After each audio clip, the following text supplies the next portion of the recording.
Yo, what's going on, guys? Evan Tanaka here, back with another video.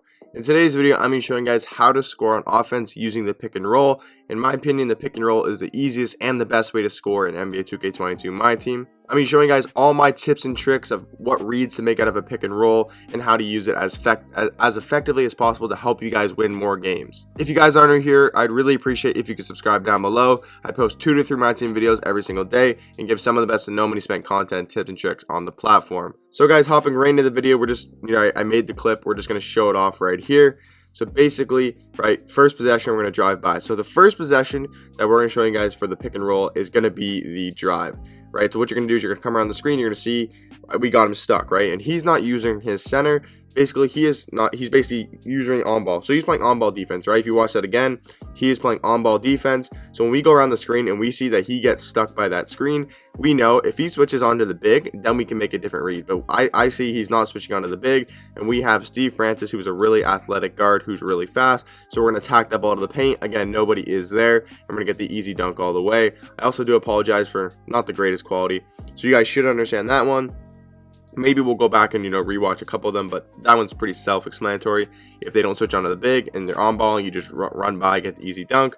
Next one, right, he's on balling again. He's going to switch to his center, though. He's going to bring his center up because this time he wants to bring his center up, but he doesn't end up switching or rotating with his other guys. Like, he doesn't bring KG or AK and help the D-Rob. D-Rob's going to end up rolling, right? And now he's going to try to recover back. He realizes, oh, shit, I left the big man wide open because I was too worried about guarding Steve Francis. You have the easy roll pass to D-Rob or whoever your center is. Easy dunk. So if we watch that one more time, let me just show you guys that again. So let's just go back. So he does switch onto his big, and he's going to bring his big forward because, again, he wants to stop the Steve Francis drive. He maybe should have played a little better defense and maybe tried to hedge me, but he did overcommit, so he had the easy drive all the way. The first two, pretty self-explanatory, nothing too crazy. And none of these pick and rolls are too complex and, stuff that you guys can't do at all. It's very easy stuff that once you practice and you put it into your games, right, you go into unlimited and you practice stuff, I'm telling you, you'll get better over time. So don't expect to go into freestyle. Or not even freestyle. Don't expect to go into unlimited and just be the best pick and roll player. It takes a lot of time to master, and I feel like I've not mastered it yet, but I feel like I have a very good understanding of the pick and roll in a competitive setting. So next read here, they're called reads. It's like what passes to make. What should you drive? Should you shoot? This one we're going to drive in, and it's going to be another pick and roll. But if you see something different about that pick and roll, oh sorry, obviously it's a pick and roll, but we're hitting the roll. This is something called a slip. If you guys know basketball in real life, you should know what a slip is. If you don't know what a slip is at all, even in 2K or real life, a slip is where usually when you go to set a screen, you make contact with the guy, right? You're going to screen the guy who's guarding the ball handler, right? But in the slip sense, you don't actually make contact. You look like you're going to set the screen, and then you roll to the basket really fast. So watch D-Rob. Don't look at anybody else on this possession. Watch D-Rob. Watch what D-Rob does. Right, we'll go back a little bit just so you can, have a little more time to watch. So you're gonna watch what D-Rob floating. Watch what D-Rob does. Just watch D-Rob. Okay, D-Rob slips. See how he did not make contact with the guard, right? So usually he would have, made contact with the guard, hit the guard so I could get around the screen better. But on this possession, see how he doesn't make contact with the guard. Usually he would have gone and he would have, created contact with that guard, but he doesn't do that. What he does is he's gonna see the slip opening. You see how he's recovering back to Melo, because we could have the pass to Melo, but he's recovering back his CPU, right? And look how there's a gap. So D-Rob's going to split that gap to a wide open pass. Watch. Slips the gap, wide open pass, because his KG had to drop the Steve Francis drive. So that's called a slip. I think we have another possession talking about slip, so we'll talk about that in a second. But next possession, this might be another slip. No, it's not. So this one, we're going to come around the screen, wide open shot, 3-pointer. We'll go back, rewatch that one. That one's another pretty self-explanatory. Don't really need to explain it too much. It's basically just using the screen. We realize, again, he's on balling. He doesn't switch to his center. We have a wide open shot because, again, we stick him with the screen. Now, usually, not a better player, but on a different possession, he might bring Klay Thompson down, and then that's when we kick the AK. We have a possession like that we'll talk about, or he might leave Klay on AK, and he might bring D-Rob and send a little hedge. Or he might bring him all the way up here, and we have, some other reads for that. But this time, he doesn't touch the big man. He tries to fight through the screen. D-Rob sets a big body. He gets back, but not in time, and we get a wide open 3-pointer. Again, we may go back and rewatch some of these, but I'm pretty sure you guys should understand this. So next one, I think this might be another slip again, right? We're going to go like this, and D-Rob's going to slip again. You guys will see D-Rob stops right here, right? And you guys basically, to run a slip. Okay, sorry, you might not even know how to call a slip. Sorry, I forgot to say that. So if you look at your controller, a slip is on Xbox, it's LB. You're just gonna tap it. So right there, I tapped LB. If you're on PlayStation, it's L1. I'm pretty sure that's the button, but it's the LB or the L1 button on either platform. And basically, you're just gonna tap the button. You don't want to hold it because that. So basically, to call, you know how to call a screen. You call the screen over, and then once you want to slip, you just tap that screen button again. Basically, it's LB, L1, but you just tap that. You do not hold it again. You tap it, and D-Rob's going to do that, and he's going to slip to the basket again. We talked about that one. You guys should know the slip by now. The next possession here, I'm pretty sure this is when he sends the help over with D-Rob. Maybe he leaves Melo wide open. We'll still see. So he's using him right now. So basically, this is called a pinch. This is called pinch defense or blitzing the screen. Basically, he's going to bring an off-ball defender, like a help defender, and he's going to try to either stop us in our tracks and then recover back to Melo, or he's going to fake go like for Steve Francis and then go right back to Melo, or he may just overcommit, which he does right here. So he's going to overcommit, right? He stopped the drive, right? Stop the shot, but he overcommit, leaving Carmelo Anthony, fairly wide open, and Melo's got a pretty nice release, so we are going to make that. So watch that back one more time because, again, we haven't talked about it yet. But basically, what you're going to want to do is call the screen, of course. You're going to drive by, and if you see the guy playing, you can see who's on ball, right? So he's not using Klay Thompson or KG, which usually most people do in a pick and roll, is they'll either guard on ball or they'll guard the center. But this time, he's going to send pinch defense and blitz defense, which can be very good, but he overcommits, right? He's going to send D-Rob, overcommits. We're going to see Melo wide open. We didn't have anything because, right, D-Rob was covered by KG. Klay Thompson recovered, but then he messed up and brought D-Rob over too far. Wide open shot for Carmelo Anthony, and we're going to hit that. So that's the next read. It's called basically just, I guess just passing. It's just passing to a wide open defender if they overcommit. This one, we're going to go around the screen, right? We're going to hit a big body. We get the switch kind of thing, right? So now, this is the one that I need to talk about a lot. It is called the pick and pop, or just a pop in general.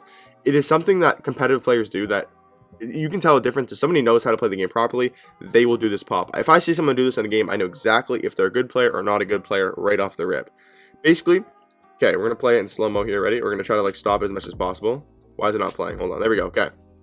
So, right, we set the screen on Penny Hardaway. Now, there's not a switch activated, but look at Penny Hardaway. Penny Hardaway's job is to go to Steve Francis. So, he might think that his Penny Hardaway, you know what, fuck it, they switched, right? Penny Hardaway is now guarding D-Rob. But no, that is not what happens. So he's using D-Rob, right? And obviously, if he's smart, he's going to try to stop Steve Francis, right? Steve Francis got a wide open rim to the basket. But what he doesn't realize is that Penny Hardaway is also coming to get Steve Francis. He is not on D-Rob. So what's going to happen is, if you guys can already tell, I'm going to drive by. His D-Rob is going to step in front of me, right? Try to step in front of me to stop my drive. Penny Hardaway is also kind of coming back, right? Because again, he doesn't have switch on, so the switch is not going to happen. So what you're going to see right here, Penny Hardaway, right? Again, he's stopping the drive, right? I'm going to see it right away. I can already see Penny Hardaway's coming towards me, so I don't have to wait any longer, right? Penny Hardaway. Again, that's the CPU, so he can't control that. He's only controlling D-Rob. His Penny Hardaway is locked onto me. He's coming for me no matter what. Now, is the CPU dumb for that? Should they just switch? Yes, but he doesn't have switch on. He has go over or go under, and he has stay attached. Stay attached means they're going to stay attached to the guard. They're not leaving the guard. They're not going to switch that. His job was to hedge and get back. He did not play good defense, right? Pop wide open, and we're going to green that. So we're going to watch that one back one more time because that one is pretty in-depth, right? We'll play back from the start. We'll go slow-mo again. Right, go around the screen. That's pretty self-explanatory, right? And if you see him hedging with the center, you want to see, is he going to hedge properly or not hedge properly? And this time he didn't hedge properly, right? He tried to stop for Steve Francis, which is smart, but he didn't. He dropped too far down with D-Rob, right? If he was smart, he would have hedged and then gone back up, and we have a wide open three with D-Rob. We have another position like this. I'm pretty sure it's the next clip right here. It's another called pick and pop. We're going to do a Dolph this time, so I'll explain it one more time. So D-Mitch, right, going to come around the screen. Right, once again, he's going to play decent hedge defense, and as you guys can see, JB is now locked onto D-Mitch. You guys would think, oh, he's just on Dolph Shays. But if somebody has go over or go under over a screen, and they have stay attached on yes, stay attached is the most important thing in the situation, that means the on-ball defender is going to, no matter what, stay on the guard. No matter what happens, this guard, unless he A-switches it, he's going to go back onto D-Mitch, right? So this is where he has to realize that he has to just hedge, and then as soon as his Jaylen Brown can get back to my D-Mitch, he has to go right back to Dolph Shays. But what he does wrong again is he drops too far back thinking I'm going to drive and I'm going to be able to get by the drive, drops too far back with his Dolph Shays, and we have a wide open three with Dolph Shays, and we're going to green that. So that's the last possession of this video, so let me watch it back one more time, right? A little bit quicker so we go around the screen. Dolph Shays isn't going to hedge properly. JB is locked onto me. So you guys are thinking, why the hell is, again, I know I explained like 4 times, but JB is locked onto me. That means he's coming. JB is my man, or JB is Donovan Mitchell's man, right? So he is coming towards Donovan Mitchell. So he plays bad defense, drops too far. You can see him drop. He drops too far down, leaves Dolph Shays on the pop, wide open 3, green light. So we're not going to go over everything again, just going to talk about the reads once again. So the first read, he just drive to the basket. Again, if you want to go back in the video and watch actually how I explained it, go back and watch that. But right, first one, go around the screen, drive to the rim. We're just going to watch the clips in full. I'm not going to pause it really. Next one is hit him on the roll, right? So go around the screen, right? The big man will roll to the basket, hit the big man on the roll. The next one is going to be a slip. Again, tap LB or L1 on whatever console you're on. An easy slip right there. Try to find the gap. Again, go watch the explanation if you don't know how to do it again. This one, come off the screen, wide open 3-pointer. That one's pretty self-explanatory. Next one, roll. Again, another slip again. Hit the big man on the roll. The next one is going to be when they're playing off-ball defense. Sorry, they're going to off-ball another guy. Sorry, let me explain that one more second. Right, they're gonna play on a help defender, and they're going to try to bring the help. So let me just play it back one more time. So they're going to play on a help defender, and then they're going to try to, you know, blitz the screen or pinch the screen, and we're going to have a wide open shot. So you're going to come over, he's going to overcommit, mellow, wide open. Again, go watch the explanation if you guys don't understand that. Next one, I'm pretty sure this is the pop.